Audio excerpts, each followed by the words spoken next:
සුබ දවසක් යාළුවනේ සියලු දෙනාට. ඔන්න අද හදන්න යන්නේ ඉස්සෝ කරියක්. මුලින්ම තෙල් දාගන්න ඕනේ. තෙල් රත් වුණාම අපි අබ ස්වල්පයක් එකතු කරගන්නවා.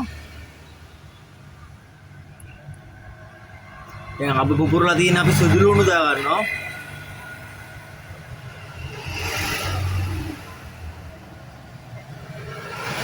කරපින් චටියකුත් එකතු කරගන්න ඕනේ.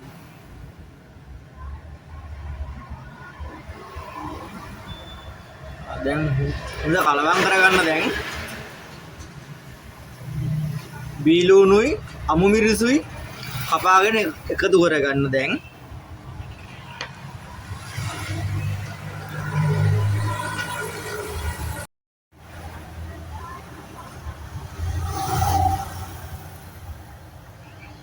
දැන් අපි කහ එකතු කරගත්තා.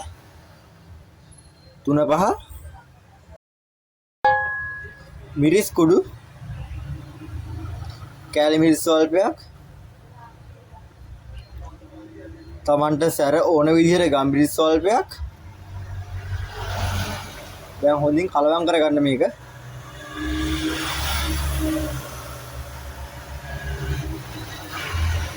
හරි, අපි ඊළඟට අපි හොදාගත් ඉස්තෝරියක් දාලා ලුණු ස්වල්පයක් දාගන්න. රස අනුව දාගන්න ලුණු ස්වල්පයක්. මේකට කුරුදු පොතු කරාපුන ටික එකතු කරගන්න.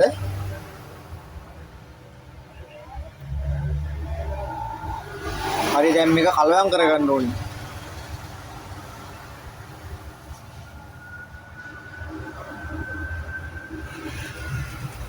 මුලින් කලවම් කරලා මේක තැම්බෙනකම් විනාඩි 15ක් 20 අතර කාලයක් වහලා තියන්න ඕනේ.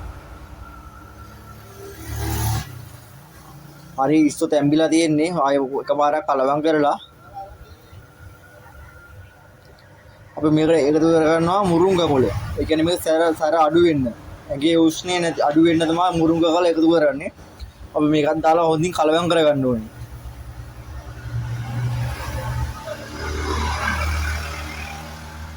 හරි, දැන් කලවම් කරගෙන ඉවර වෙලා මේකේ ලුණු පදමට රස කොහොමද කියලා බලන්න චුට්ටක් බලනවා.